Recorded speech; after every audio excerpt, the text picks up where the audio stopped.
Assalamualaikum warahmatullahi wabarakatuh. Waalaikumsalam warahmatullahi wabarakatuh. Alhamdulillah rabbil alamin. Alhamdulillahilladzi arsala rasulahu bil huda wa dinil haqq liyudhhirahu 'ala ad-din kullih wa kafaa billahi shahida. Ashhadu an la ilaha illallah wahdahu la syarika lah wa ashhadu anna Muhammadan abduhu wa rasuluh la nabiyya ba'dah. Qala Allah tabaraka wa ta'ala fil Qur'anil aziz, a'udzu billahi minasy syaithanir rajim. Bismillahirrahmanirrahim. Ya ayyuhalladzina amanu kutiba alaikumus syiyam. Ya ayyuhalladzina amanu kutiba alaikumus syiyam kama kutiba alal ladzina min qablikum la'allakum tattaqun. Al-ayah. Shadaqallahul azim. Bapak Ibu sekalian yang saya hormati, alhamdulillah pada pagi ini kita bisa sholat subuh berjamaah di akhir bulan Sya'ban. Mudah-mudahan umur kita bisa menyongsong bulan Ramadan dan kita bisa menjalankan ibadah puasa sesuai dengan kehendak Allah Subhanahu wa ta'ala. Saudara-saudara sekalian, tadi saya kutip ayat yang termaktub di dalam surah Al-Baqarah. Surah Al-Baqarah itu urutan surah yang kedua, ayat 183. Biasanya kalau sudah menjelang Ramadan atau di awal Ramadan, ayat ini menjadi ayat favorit yang disampaikan oleh para asatidz, sekaligus untuk memberikan peringatan kepada kita dan sekaligus untuk mengingatkan kita akan pentingnya ibadah yang universal ini. Kenapa saya sebut ibadah universal? Karena ini merupakan salah satu di antara syariah yang diajarkan sejak zaman generasi awal hingga zaman kita, sejak zaman para nabi terdahulu sampai merujuk pada khataman nabiyyin Muhammad sallallahu alaihi wasallam. Berdasarkan ayat 183 itu, sebelum Allah Subhanahu wa ta'ala memerintahkan kepada kita, memerintahkan kepada ummah Nabi Muhammad sallallahu alaihi wasallam, maka Allah Subhanahu wa ta'ala memberikan panggilan yang agak unik, panggilan seruan yang agak unik itu patut harus kita cermati. Apa yang dimaksud dengan panggilan yang unik itu? Di dalam Al-Quran ada seruan misalnya, ya ayyuhan nas, wahai manusia. Tapi ada juga seruan yang agak eksklusif, yakni yang dimaksud adalah ya ayyuhalladzina amanu, wahai orang-orang yang beriman.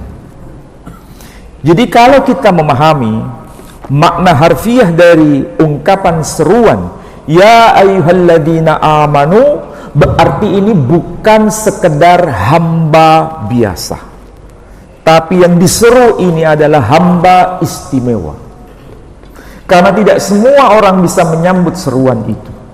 Siapapun mereka tidak mungkin bisa menyambut seruan itu kecuali memiliki rasa hubungan yang amat intim bersama Allah Subhanahu wa ta'ala, hubungan yang amat dekat dengan Allah Subhanahu wa ta'ala, hubungan yang amat begitu dekat dengan Sang Pencipta. Maka ungkapan seruan ya ayyuhalladzina amanu yang secara harfiah bermakna wahai orang-orang yang beriman, berarti ini ditujukan kepada mereka yang memiliki getaran ketika nama Allah disebutkan.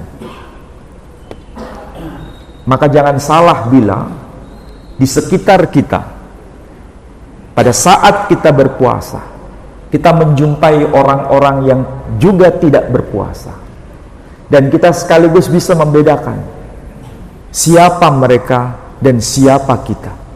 Tetapi jangan ada perasaan kesombongan. Jadi siapapun kita, kalau sudah ada perasaan kesombongan, berarti ada sesuatu yang tidak beres atas kehidupan kita. Maka yang paling awal harus kita pahami, ungkapan wahai orang-orang yang beriman, ai bimakna ya ayyuhalladzina amanu dalam bahasa Arabnya, berarti yang diseru itu bisa siap mengemban amanah. Amanah apa? Amanah yang Allah titipkan kepada kita, yakni bagian dari syariat yang sifatnya universal ini. Apa itu? Kutiba alaikumusiyam, diwajibkan atas kalian untuk siam. Arti harfiahnya berpuasa. Jadi secara harfiah berpuasa. Dan kalau kita bicara mengenai puasa ini, sekali lagi, tidak ada satu agama di muka bumi ini, agama apapun, kita sebagai muslim harus komitmen bahwa Islam ini agama yang paling benar. Harus punya komitmen itu. Kalau kita sebagai muslim tidak punya komitmen bahwa agama kita ini paling benar, berarti ada sesuatu yang tidak beres atas hidup kita. Jadi sekali lagi, walaupun kita punya komitmen bahwa Islam adalah agama yang paling benar, tetapi jangan menutup mata bahwa di sekitar kita ada agama-agama lain. Tapi kalau kita cermati, ini menarik. Tidak ada agama di muka bumi ini yang tidak mengenal kitab suci sesuai dengan keyakinan masing-masing. Sekali lagi, tidak ada agama di muka bumi ini yang tidak memiliki kitab suci. Kalau ada kitab suci, pasti ada agama. Kalau ada agama, pasti ada kitab suci. Tetapi yang menarik, ketika kita membaca masing-masing kitab suci sesuai dengan keyakinan mereka masing-masing, ada ajaran universal yang dimaksud adalah ajaran puasa ini. Itulah sebabnya hari ini saudara kita dari penganut agama Hindu juga melaksanakan apa yang dimaksud dengan ungkapan pawasa. Jadi saudara kita hari ini mati lelungan, kemudian mati geni, tidak bepergian kemana-mana, dan juga mati geni. Artinya apa? Memang tidak makan dan tidak minum sekali dalam 1 tahun. Kalau muslim 30 hari dalam 1 tahun. Sementara yang Yahudi sehari dalam sepekan. Ini menarik kalau kita pelajari. Nah, kebetulan hari ini saya bawakan Al-Quran dalam terjemahan bahasa Inggris. Kalau terjemahan bahasa Inggris nanti pasti semua paham. Pasti semua paham. Terjemahan bahasa Inggrisnya berbunyi, hereng orang seella eman. Loh, jangan tertawa sampean. Hereng orang seella eman. Ewaji bagi dek nakapi apa sah. Ini yang ngerti bahasa Inggris mesti paham yang saya maksud. Akan ta seella ewaji bagi dek reng orang sabelun nabek nakapi.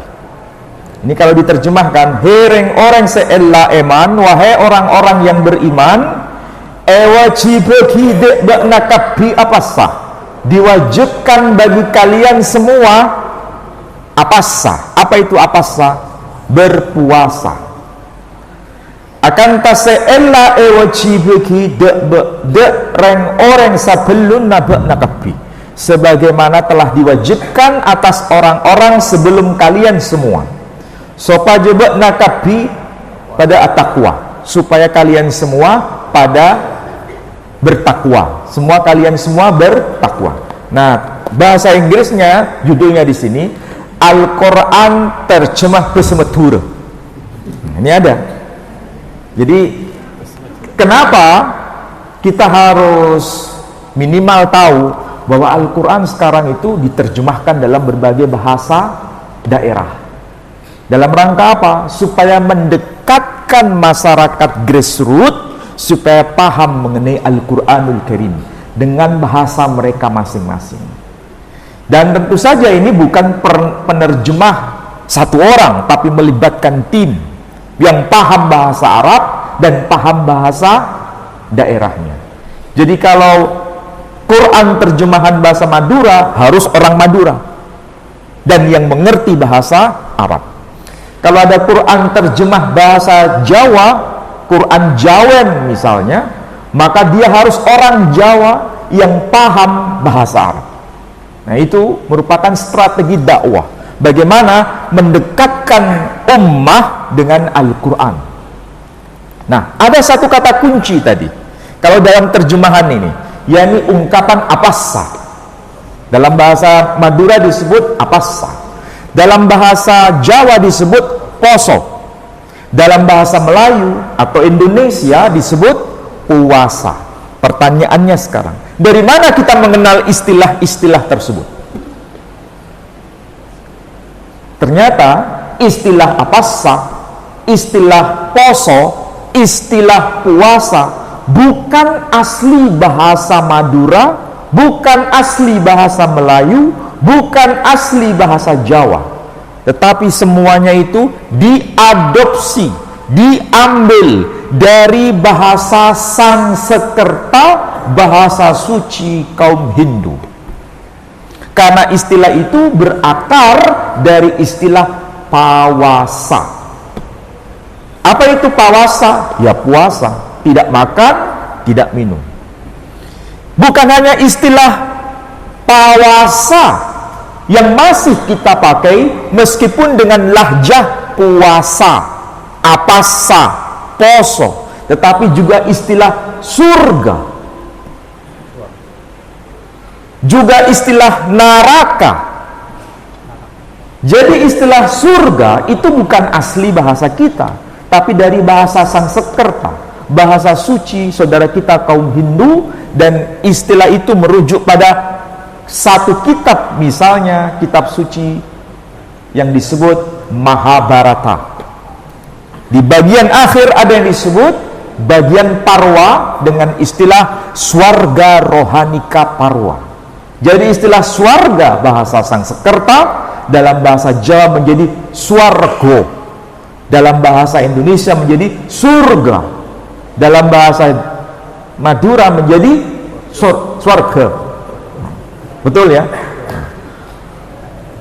Jadi ini membuktikan bahwa ada mata rantai sebenarnya. Mata rantai itu tidak bisa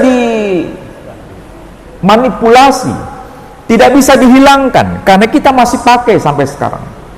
Terjemahan apapun dalam bahasa Indonesia, istilah surga masih ada. Betul atau tidak?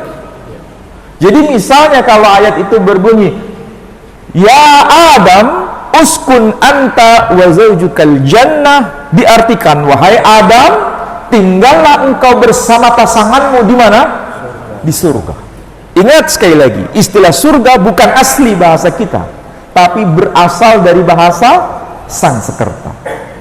Kalau misalnya ada orang yang berkata, aduh, kalau istilah surga dari bahasa Sanskerta, bahasa orang Hindu, harus dihilangkan itu. Harus dihilangkan itu. Kalau misalnya ada yang berkata begitu, maka jawaban kita apa? Kembali pada Al-Quran.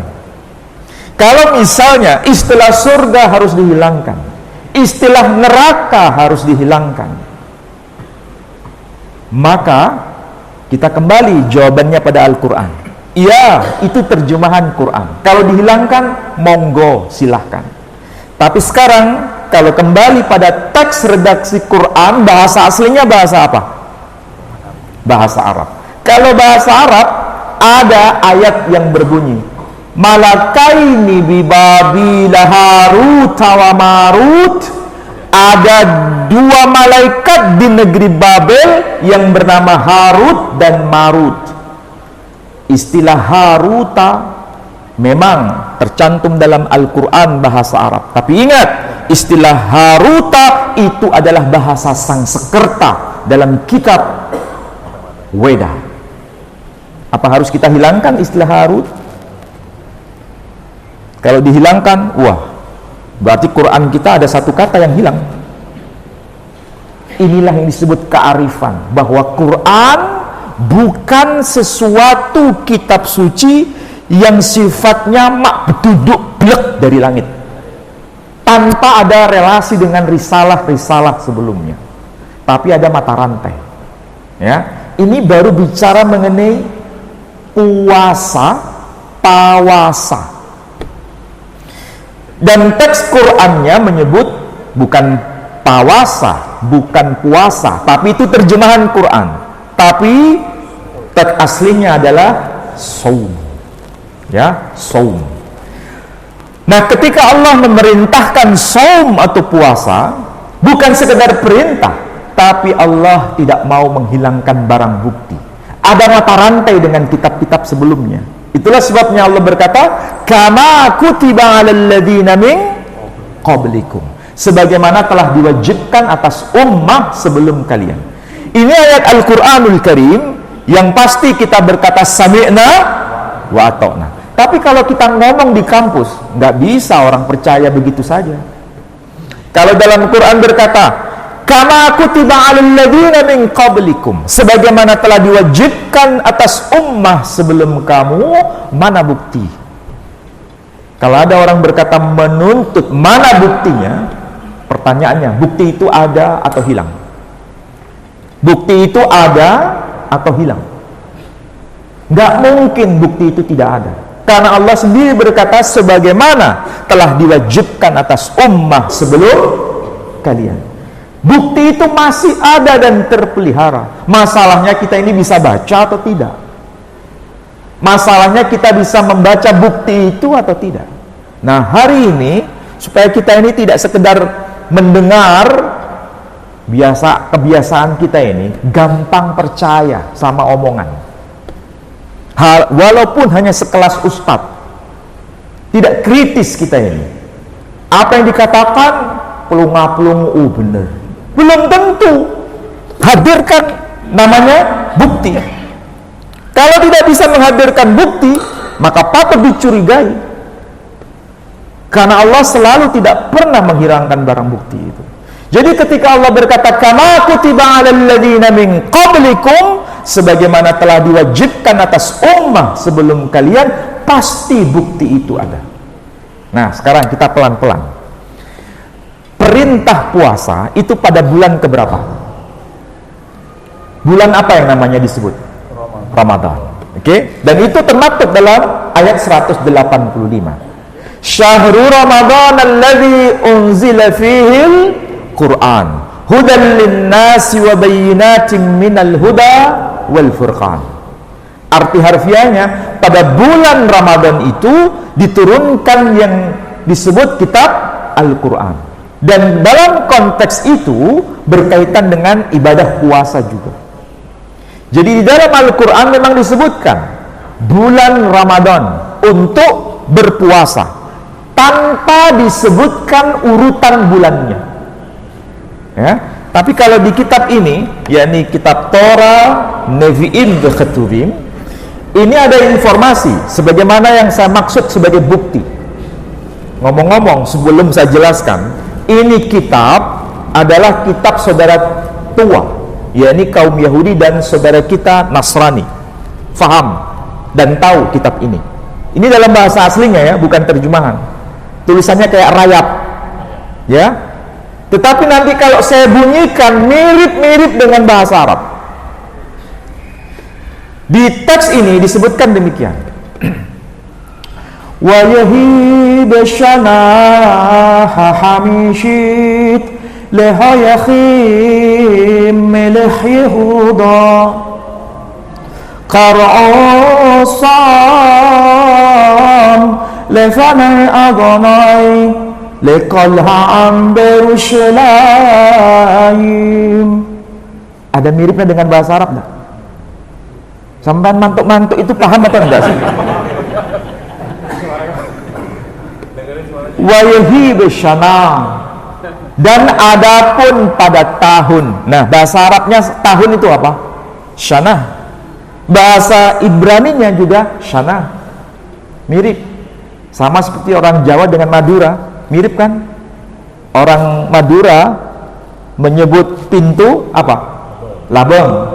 Orang Jawa menyebut lawang. Ya, mirip kan? Nah, begitu juga dalam bahasa Arab dan bahasa Ibrani. Wa yahib shanah, dan adapun pada tahun Hahamishit, tahun yang kelima, Lehoyachim melech Yehuda, yakni Yoyachim raja Yehuda. Som, serulah mereka berpuasa. Di bulan apa? Di bulan Hatashi'i. Serulah mereka untuk berpuasa di bulan Hatashi'i. Tasi'i itu kita mengenal istilah bahasa Arab Tasu'a. Apa itu? 9. Jadi ringkasnya, dan adapun pada tahun yang kelima bagi Raja Yoachim Raja Yehuda, pada bulan yang ke-9 serulah mereka untuk som. Som ada 3 huruf, sode, vav, mim. Bahasa Arabnya sod, waw, mim. Dibaca apa? Saum. Di sini tidak saum tapi som. Som, bukan som tapi som. Jadi kalau salah melafalkan huruf maknanya beda. Sama seperti bahasa Arab. Jadi kar'osom lefanai azona lekol ha'am Berushalayim. Jadi serulah mereka untuk berpuasa semata-mata hanya untuk Tuhan, bukan untuk lain-lain. Lekol ha'am Berushalayim, untuk semua ummah yang ada di Yerusalem. Menariknya di sini, nama bulannya tidak disebutkan, tapi urutan bulannya disebutkan. Urutan bulan keberapa? 9. Kalau di Quran nama bulannya disebutkan Ramadan, tanpa disebutkan urutan bulannya. Ini yang dimaksud sebagai pembuktian secara siksa. Tahu siksa? Jadi kalau bulan ke-9 yakni Ramadan, kalau bulan Ramadan bulan ke padahal kita tahu ini dokumen abad keberapa? Ini dokumen abad ke-3 sebelum Masehi. Tulisan tangannya, ini sudah dicetak. Tulisan tangannya itu abad ke-3 sebelum Masehi. Dead Sea Scroll, Makhtutat Al-Bahrul Mayyit. Sampai sekarang masih ada. Quran itu turun abad keberapa? Abad ke-7 Masehi. Antara abad ke-3 sebelum Masehi dengan abad ke-7 Masehi itu jaraknya bukan 1 tahun, bukan 1 abad, 1 milenial. 1 milenial sama dengan 1000 tahun.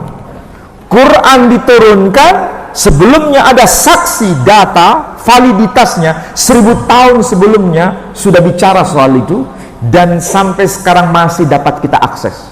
Kita sekarang ini hidup di abad keberapa? 21. Sekarang ini adalah tahun 2023, masuk kategori abad 21. Coba bayangkan, dokumen menvalidasi Al-Quran abad ke-3 Masehi masih dapat dibaca oleh generasi abad 21. Quran abad ke-7 juga masih dapat dibaca sampai generasi abad ke-21. Inilah cara Allah berhujjah dengan kita, bukan sekedar perintah, tapi data itu dapat diakses oleh siapapun, asal orang itu afala taqilun. Jadi agama kita ini bukan sekedar agama perintah, bukan sekedar kamu harus begini, kamu tidak boleh begini, kamu harus begitu, kamu tidak boleh begitu. Kalau hanya sekedar itu, ini bukan Islam. Islam itu kaya dengan bukti. Islam itu kaya dengan data yang valid. Jadi Quran bukan hanya firman Allah Subhanahu wa taala, sekaligus dokumen historis. Jadi kalau misalnya antara fakta historis dengan Quran katanya bertentangan, kira-kira yang berkata begitu itu bermasalah atau tidak? Bermasalah. Karena Quran bukan sekedar firman Allah, tetapi fakta historis yang siap diuji oleh siapapun. Quran bisa membela dirinya sendiri. Makanya di dalam Al-Quran itu banyak cerita. Misalnya Nabi Nuh, umatnya ditenggelamkan, Allah memerintahkan untuk membuat apa? Perahu besar, bahtera besar. Pertanyaannya, bahtera besar, perahu besar itu sampai hari ini masih ada atau sudah hilang? Masih ada. Masih ada. Di mana? Di puncak Gunung Jodi atau Bukit Ararat di Turki, gunung tertinggi. Dan tidak bisa diturunkan karena besarnya. Tapi potongan kayu-kayunya itu sebagian dibawa turun ke bawah dan diteliti oleh para ahli dan sekarang tersimpan di Leningrad di Rusia. Allah Subhanahu wa ta'ala tidak pernah mau menghilangkan barang bukti.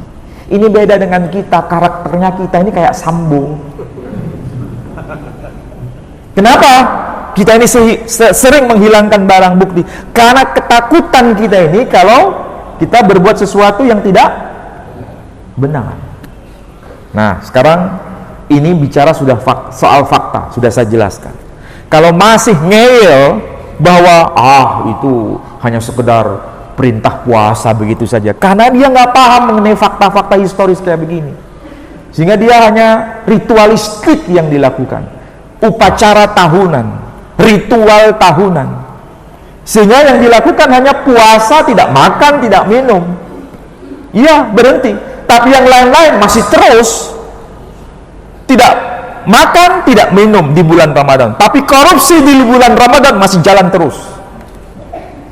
Tidak makan, tidak minum, berhenti di bulan Ramadan. Tapi menggunjing orang masih jalan terus. Menyakiti orang masih jalan terus. Menggosip orang masih jalan terus. Apakah itu hakikat puasa? Tidak. Puasa itu sebetulnya cara Allah, metode Allah Subhanahu wa ta'ala agar kita semakin mendekat dengan Allah. Untuk apa?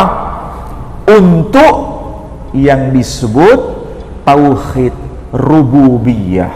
Apa itu tauhid rububiyah? Tauhid, ya tauhid meyakini bahwa Allah itu satu. Tetapi bukan sekedar keyakinan, tapi ada perasaan bahwa Allah selalu melihat kita, meskipun kita belum bisa melihatnya. Allah selalu mengawasi kita. Makanya kalau kita di siang hari besok, kalaupun ada makanan, ada minuman seperti ini, tidak akan kita sentuh. Kalau sekarang masih dapat saya minum, kalau besok bisa diminum? Nggak bisa. Kenapa?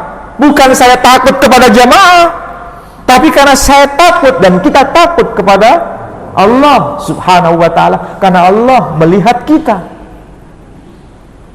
Jadi ketakutan itu bukan dalam makna negatif, tapi dalam makna positif. Allah selalu bersama kita. Dan itu yang sebenarnya tujuan dari puasa itu.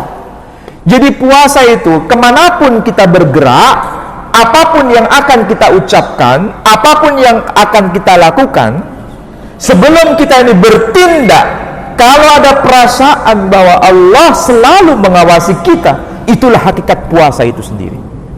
Apalagi kalau mau berbuat negatif. Coba bayangkan ya, kalau spirit puasa itu kita implementasikan dalam kehidupan kita secara pribadi, yang namanya kejahatan sekecil apapun itu nihil.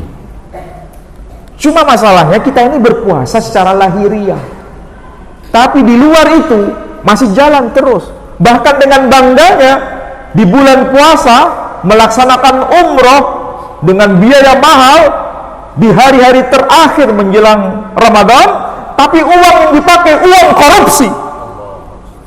Apakah itu puasa yang benar? Percuma itu dilakukan. Walaupun beralibi, lah tapi kan sudah sah, iya sah, tapi tidak punya nilai di hadapan Allah Subhanahu wa taala. Kenapa? Itu bukan puasa yang dikehendaki oleh Allah Tabaraka wa taala.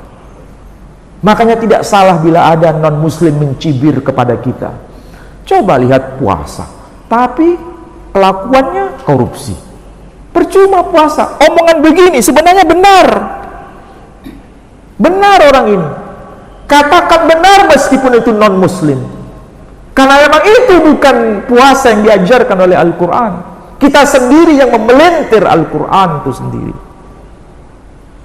Sekali lagi Bapak Ibu sekalian, spirit puasa itu adalah metode. Tujuannya apa?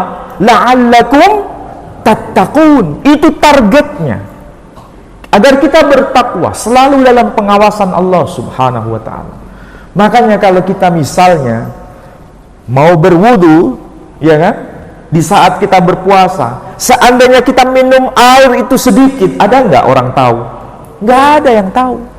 Tapi kenapa kita nggak tega minum air sedikit itu? Karena kita ada perasaan Allah mengawasi aku. Itu tujuannya.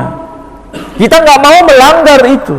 Kalau dalam hal yang sederhana aja tidak kita langgar, apalagi larangan-larangan Allah yang lain pasti tidak akan kita langgar. Itu tujuan puasa. Jadi mumpung besok itu puasa di awal bulan Ramadan, sekarang kita persiapkan puasa yang benar itu kayak apa. Itu yang saya maksud. Dan itu yang Allah kehendaki. Jadi jangan sekedar tidak berhenti makan dan berhenti minum. Kalau sekedar itu, sia-sia puasa kita. Nabi memperingatkan kepada kita betapa banyak orang yang berpuasa tetapi hanya mendapatkan lapar dan dahaga. Tidak makan, tidak minum, hanya itu. Tapi lain-lain dia nggak dapat apa-apa. Nah, mumpung besok puasa, saya nggak tahu. Ibu-ibu sekarang persiapannya bagaimana sekarang? Apakah persiapan lahiriah yang kita sedang persiapkan sekarang? Biasanya belanja mungkin maksimal ada 100.000 sehari yang ibu-ibu. Tapi kemudian kalau sudah puasa, berapa belanjanya sekarang? 300.000, bahkan 500.000. Ini puasa atau apa ini? Setumpuk makanan di meja makan kita, apa saja ada. Tetapi yang kita konsumsi, apakah semua? Ini keserakahan. Kita harus hilangkan keserakahan itu di bulan Ramadan.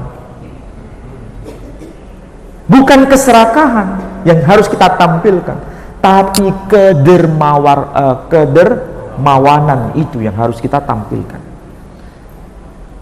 Di luar bulan Ramadan, pemberian kepada siapapun batasnya mungkin sekian, tapi di bulan Ramadan kita harus lebihkan. Bukan sekedar mencari pahala, tapi kita ingin menunjukkan rasa ucapan syukur kita karena kita diberikan umur di bulan ini untuk menikmati hidangan Allah secara spiritual ini. Itu seharusnya yang bisa kita lakukan. Maka saya hanya berpesan dua hal. Ini yang terakhir. Dalam bulan puasa ini, kita yang pertama harus mengoptimalkan sedekah kita. Mengoptimalkan. Sedekah itu dalam rupa apapun. Bahkan yang paling sederhana, tapi kita sering kali meleset. Sampean kalau misalnya parkir, niatnya parkir atau niatnya sedekah? Hah? Ayo jujur. Niatnya parkir. Kalau parkirnya mahal, grundel. Iya kan? Coba kalau sejak awal niatnya itu sedekah, nggak akan grundel. Keluar uang memberi kepada seseorang, tujuannya untuk sedekah, itu luar biasa nikmatnya. Tapi kalau niatnya parkir, ini investasi dunia. Tapi kalau niatnya sedekah, investasi akhirat. Jadi setiap hari kita ini bisa sedekah dalam hal kecil. Apalagi sekarang ada polisi cepek kan? cari pekerjaan juga susah.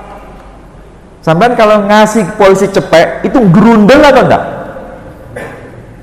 Ada yang gerundel, maneng ini belok maneh, gitu kan? Kenapa? Niatnya bukan sedekah, niatnya bayar. Niatnya bayar. Maka di bulan Ramadan niatkan semua itu sedekah. Tidak bisa dengan uang, dengan tenaga. Tidak bisa dengan tenaga, dengan lisan. Semua kita niatkan sedekah. Itu pertama. Mau menolong teman apapun, bentuk apapun, niatkan semua dalam sedekah. Yang kedua, jangan berpisah dengan Al-Quran. Ustadz, kalau saya belum bisa baca Al-Quran gimana? Saya hanya bisa alif ba ta, baru sekedar itu. Enggak apa-apa. Niatkan dalam rangka untuk mencintai Quran melalui proses yang sederhana itu. Kalau itu niatnya sudah dihitung sebagai temannya Al-Quran. Apalagi bagi mereka yang sudah bisa baca Al-Quran, maka bacalah Al-Quran. Tapi jangan sekali-kali hanya berhenti pada level sekedar menghimpun pahala. Menghimpun pahala itu bukan salah. Menghimpun pahala itu baru koma. Targetnya adalah mengamalkan dan mengajarkan. Itu targetnya. Sehingga kehidupan kita ini Qur'ani. Quran itu hanya sesuatu yang tertulis, tapi tidak berhenti di situ, harus menjadi Quran yang berjalan.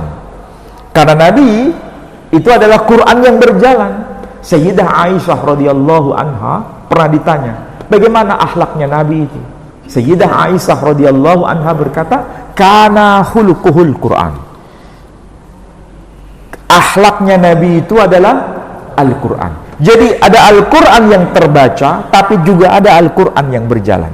Al-Quran yang terbaca suci, dan itu diturunkan di bulan suci, dan kita melakukan kesucian, yakni menjalankan puasa. Karena tidak mungkin kita bisa menyentuh secara spiritual Al-Quran itu bila jiwa kita tidak disucikan. Dan Nabi SAW adalah figur yang suci, makanya dia disebut sebagai maksum. Sedangkan kita ittiba, mengikuti uswatun hasanah. Mengikuti Nabi berarti kita mengfotokopi kehidupan Nabi dalam kehidupan kita, dan itu cerminan dari Quran. Jadi kalau kita membaca Al-Quran, mencari pahala, tetapi pada saat yang sama kita berakhlak menyelisih Al-Quran, berarti sebenarnya kita ini membaca pada level sederhana, bukan membaca pada level tertinggi. Inilah hakikat sebenarnya yang harus kita implementasi di bulan Ramadan besok. Jadi dua hal, satu apa tadi? Sedekah. Yang kedua, akrabkan diri dengan Al-Quran. Ya, mudah-mudahan apa yang saya sampaikan ini bermanfaat bagi saudara-saudara sekalian. Baik, ada yang mau tanya? Ya. Terima kasih atas sebelumnya. Kami Kenapa? Buktian Al-Quran satunya. Pembuktian. Ya. Oh. Di dalam Al-Quran itu ada dua ayat yang itu ya, menyatakan bahwa orang yang Islam itu mengenal Muhammad sebagai dia bukan anaknya sendiri. Apakah dari dalam kita ada rumah betul? Ya, kalau dikatakan di dalam Al-Quran bahwa Nabi kita Muhammad sallallahu alaihi wasallam itu apakah juga termaktub dalam kitab-kitab sebelumnya? Iya. Ya, ada. Cuma masalahnya ini tergantung dari penafsiran. Penafsiran siapa? Ya, penafsiran dari masing-masing. Tapi yang jelas penafsiran itu rujukannya sama, yakni apa? Nas. Nasnya itu harus dikaji secara lughawi, dikaji secara kebahasaan. Contoh sederhana, di dalam Al-Quranul Karim ada informasi dalam surah As-Saff. Nanti silakan dibuka ya, dibuka dalam Quran kita, surah As-Saff, surah 61 ayat yang ke-6. Nabi Isa alaihissalam menyatakan kepada kaumnya Bani Israel, wa mubasysyiran bi rasulin ya'ti min ba'di ismuhu Ahmad. dan sekaligus memberikan kabar gembira kepada kalian semua atas datangnya seorang rasul setelah aku yang bernama Ahmad. Ini Quran. Kalau berkaitan dengan pembuktian, apakah ini hanya klaim Al-Quran? Tidak, tapi juga ada fakta teksnya yang sampai sekarang dapat kita baca di kitab sebelumnya. Contoh sederhana itu, saya nggak tahu apa pernah saya bicara di sini. Ayat atau teksnya dikatakan hikomam takim wa khullu Muhammadin zaidodi wa zairai benot Yerusalem. Saudara kita non muslim tidak mengakui ini nas berkaitan dengan nabi kita. Tetapi kalau secara harfiah di situ ada sesuatu yang memberikan tanda. Hikomam takim, apa yang ada pada mulutnya itu begitu indah. Wukhullu, dan keseluruhannya. Muhammadin, saya nggak akan terjemahkan, silakan ditafsirkan masing-masing. Tapi itu menunjuk pada nama, ya, Muhammadin. Dan itu bukan banyak orang, tapi hanya satu orang. Dan jenis kelaminnya itu laki, bukan perempuan. Makanya disebutkan Z, bukan Zod. Z itu hada. Kalau Zod, hadihi. Kalau hadihi, perempuan. Dan itu bentuknya tunggal, isim isyarahnya tunggal. Zaidodi wa zairai benot Yerusalem. Inilah kekasihku, inilah pemimpinku. Saksikan wahai putri-putri Yerusalem. Jadi kalau bicara mengenai nas, kitab sebelumnya, pasti tidak mungkin Quran hanya merupakan klaim, tapi bisa dibuktikan dengan data yang ada sebelumnya. Tapi itu perdebatan. Sebagaimana Zakir Naik juga pernah bicara soal ini. Tergantung bagaimana kita berhujjah secara kuat. Tergantung. Saya kira itu ya yang bisa saya jawab. Mudah-mudahan ibu-ibu ada yang mau tanya? Kalau enggak, ingat pesan saya tadi. 1, sedekah setiap hari. 2, baca Quran setiap hari. Tidak harus 1 juz, 1 ayat pun bisa, asal kita paham maknanya. Yang penting adalah akrabkan diri dengan Al-Quranul Karim. Jangan mengejar target. Wah Ustaz, harus 1 juz. Jadi kalau 30 hari berarti 30 juz. Itu kalau bisa. Kalau nggak bisa, berapa hari? 1 juz? 1 minggu? Hah? Atau 3 hari 1 juz? Atau 2 hari 1 juz? Silakan masing-masing. Yang penting jangan merendahkan orang lain. Jangan merasa saya 1 juz 1 hari, kamu 1 juz 1 minggu. Jangan ada perkataan begitu. Ini merendahkan. Kalau merendahkan, ingat yang diajarkan dalam Al-Quran, makhluk yang pertama kali menunjukkan kesombongan siapa? Ana khairum min khalaqtani min nar wa khalaqtahu min tin. Aku lebih baik daripada dia. Kalau sudah ada perasaan aku lebih baik daripada dia, ingat, meskipun kita puasa di bulan Ramadan, tapi kita digolongkan dengan iblis karena pernyataannya seperti itu. Ya, keras peringatan Quran. Jadi Quran itu luar biasa mendidik kita supaya menjadi orang yang rendah hati, menjadi orang yang tidak merasa sombong walaupun kesombongan dalam persoalan agama. Ingat bedanya Qabil dan Habil, sama-sama berkurban. Qabil berkurban, Habil berkurban, tapi yang satu ditolak, yang satu diterima. Kenapa yang satu ditolak? Karena tidak sesuai dengan kehendak Allah Subhanahu wa ta'ala. Kita pun juga sama. Ada yang berpuasa, kita berpuasa, yang lain juga berpuasa. Bisa jadi puasa kita ditolak karena niatnya tidak benar, tidak sesuai dengan kehendak Allah Subhanahu wa ta'ala. Saya kira demikian. Saya tutup dengan doa penutup majelis. Subhanakallahumma wa bihamdika. Oh, enggak jadi saya. Apa? Ya, kalau tadi disampaikan bahwa persiapan puasa itu yang pertama adalah sedekah, ya, kedua adalah mendekatkan diri atau mengangkatkan dengan Al-Quran. Seringkali kita mendengar ustaz-ustaz yang ada menyampaikan di acara pengajian-pengajian itu bahwa puasa atau Ramadan itu semua surga, pintu surga itu dibuka dan neraka ditutup. sementara syaitan itu juga. Nah, kalau tadi disampaikan kita harus mengangkatkan diri dengan Al-Quran, tapi kadang-kadang orang itu merasa malas. Apakah malas orang seperti itu karena tidak pahami orang itu, atau karena pengaruh dari nafsu-nafsunya itu? Ini yang saya. Ya, dalam diri manusia itu ada dua kekuatan. Diri manusia itu punya dua kekuatan. Ada kekuatan positif, ada kekuatan negatif.